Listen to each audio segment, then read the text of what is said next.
તહેવારોની મોસમનો પ્રારંભ થતા સુરત શહેરમાં છડી નોમનો પાવન પર્વને લઈને જોરશોરથી તૈયારીઓ શરૂ થઈ ગઈ છે। ઇન્દ્રપુરા ગધેવાન વાલ્મીકીવાસમાં આ વખતે છડી નોમની ઉજવણી ખાસ ઉત્સાહ અને ધાર્મિક ભક્તિભાવ સાથે કરવામાં આવી રહી છે। નંબર 1ની છડી મુબારક માટે આ વિસ્તારમાં ભક્તોમાં અપાર ઉત્સાહ જોવા મળી રહ્યો છે। છડી નોમ પૂર્વે શ્રી ગુગા મહારાજની ભક્તિભાવપૂર્વક આરતી કરવામાં આવી, જેમાં મોટી સંખ્યામાં શ્રદ્ધાળુઓ ઉપસ્થિત રહ્યા। સમગ્ર વાતાવરણ ધાર્મિક રંગે રંગી ગયું હતું અને આ પાવન પ્રસંગે લોકોએ પોતાની આસ્થા સાથે તૈયારીઓને વેગ આપ્યો છે। કેમેરામેન હકીમ શેખ સાથે વસીમ હાસમીનો રિપોર્ટ, આઝાદ ન્યૂઝ, સુરત।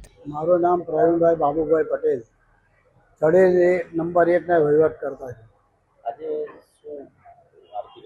આજે અમે દર ગુરુવારે આરતીનો આખો વર્ષ દર ગુરુવારે આરતીનો પ્રોગ્રામ કરીએ છીએ અને રોજ તો પૂજાપાઠ થાય, પણ દર ગુરુવારે આરતી કરીએ છીએ, પૂજાપાઠ કરીએ છીએ। અને અમારા તારીખ 28/8/2026ના રોજ બળેવ છે અને બળેવની છડી અમે તાપી નદીએ લઈ જઈએ છીએ અને ત્યાં એની પૂજા કરીને પછી અમને અહીંયા સ્થાપના કરીએ છીએ। અમારા મંદિરે છડી નંબર 1માં ગોગાજીનું મંદિર આવેલું છે, તેમાં અમે એ કરીએ। અને અમે અત્યારે જે ગોગાવીનું જે અમારા બળેવથી 10 દિવસ સુધી અમારા અખંડ દિવસ જોત ચાલશે અને પૂજા ત્યાં રોજ કરશે। ગોકુળ અષ્ટમીના દિવસે એમને આ પૂજા કરી 12 વાગે રાત્રે જ્યારે પૂજા કરીએ છીએ અને તે પછી અમારે બીજે દિવસ નોમ આવે છે, એટલે 5/9/2026ના દિવસે નોમ છે અને 6/9/2026ના દિવસે દર્શન છે। નોમના દિવસે અમે અહીંયા છડી નંબર 1 ગોગાવી મંદિર ઇન્દ્રપુરા ગજાવાનથી લઈ અને કોટસબી રોડ થઈ, ભાગળ થઈ, પીરછડી રોડ થઈ, કલમ મંદિર થઈ, અમારે દિલ્હી ગેટ થઈ, ડાંગી શેરી અમારું મોટું મંદિર છે, ત્યાં અમે જઈશું। અને એ પછી બીજે દિવસે એટલે દસમના દિવસે પાછા સાંજે એ જ રસ્તે અમારા સરઘસ નીકળશે। ગોગાજી મહારાજનું જે લગ્નનું મહોત્સવ છે, આ લગ્નનું છે અને લગ્નનું અમે મનાવીએ છીએ કે જ્યારે પહેલા દિવસ જાન જાય છે, બીજે પાછી વળે, એ હિસાબે અમે લગ્નનું આ તૈયારી છે।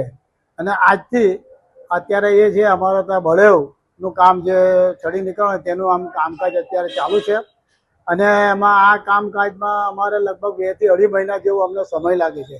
એમાં અમારા ઘણા બધા કારીગર એ હોય છે, કારીગરો કે જે પોતપોતાનું કોઈ વાયરમેન હોય છે, કોઈ થર્મોકોલ વાળો હોય છે, કોઈ લાઇટ ડેકોરેશન, એવા બધા અલગ અલગ પ્રકારના બધા હોય છે પરવાળા।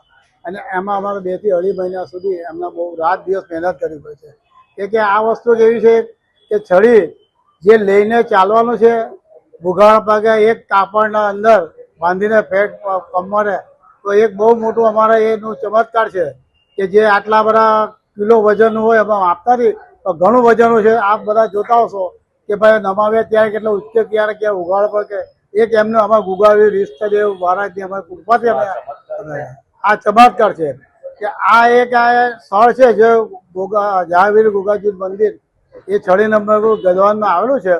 એ આજે 200 થી 250 વર્ષ પહેલાં અમારા અહીંયા આ એક રેલ આવેલી પહેલાં, અને રેલમાં છે એક ફૂલનો ગુચ્છો જે તણાતો હમણાં અત્યારે જે હાલમાં જે સમાધિ છે તે આવેલું અને એ હટાવ્યા પછી સમાધિ જેવું નીકળેલું। તો અમારા જે પરંપરા, અમારા જે પરદાદાઓ હતા એ બહુ એ કે ભાઈ જાણ્યું કે ભાઈ તમે કોણ છો, એની છાનબીન કરી, ત્યારે પછી એ લોકો અહીંયાથી છાનબીન કરીને ગયા। ત્યારે રાજસ્થાનમાં એ લોકો અહીંયા વાત કરી કે હું રાજસ્થાનમાં છું। રાજસ્થાનમાં હનુમાનગઢ જિલ્લામાં નોનબાજરા શહેર આવેલું છે, એ શહેરમાં દજરવા છે, દજરવાનો રાજા છે અમે, અને એ અમે ત્યાંથી અહીંયા સુરત આવીને અહીંયા અમારે એ કરે છે કે જે વાલ્મીકી સમાજને અછૂટ તરીકે ગણતા હતા તેના માટે આજે અમે એ કર્યા છે અને એ કર્યા પછી મેં અહીંયા એ કર્યું છે। અમારા વાલ્મીકી સમાજના એક જ સંદેશો આપીશું કે અમારો આ જે તહેવાર છે અમે વાલ્મીકી સમાજ બધા મળી હળીને રંગે ચંગે ઉજવીએ છીએ। અને હવે પછીને હું પેઢીને એક નમ્ર વિનંતી કરીશ કે આ જે ખરાબ વ્યસન છે, જે એક દારૂનું, સિગરેટ, આ તે બધું પાન, એ બધું આપણી સમાજમાંથી છોડી દઈ અને આપણે શૈક્ષણિક લાયકાત પ્રમાણે આગળ વધીએ કે આપણા કોઈ સારા કે સંસ્કાર મળે, એવી અમે અપીલ કરું છું। અને જાહેર જનતાને નિવેદન કરું છું કે અમારે છડી નંબર 1 ગોગાજી મંદિરમાં ઇન્દ્રપુરામાં તારીખ 5/9/2026 રોજ 5/9/2026 રોજ હા 4/9/2026 રોજ એક ભંડારાનું આયોજન કર્યું છે. એટલે આ 8મો ભંડારો. દર વર્ષે અમે ગોકુળ અષ્ટમીના દિવસે અહીંયા ભંડારો કરીએ છીએ અને એ ભંડારો અમે દર વર્ષે કરીએ. 8મો ભંડારો છે અને જાહેર જનતાને, અમારા પંચ પટેલશ્રીઓને, અમારા છડીના બધા કાર્યકર્તાઓને જણાવું છું કે આ ભંડારામાં સર્વે પર આવીને લાભ લઈ અને જે પ્રસાદી મળે તે આરોગ્ય એવી હું અપીલ કરું છું જાહેર જનતાને. જય હિન્દ.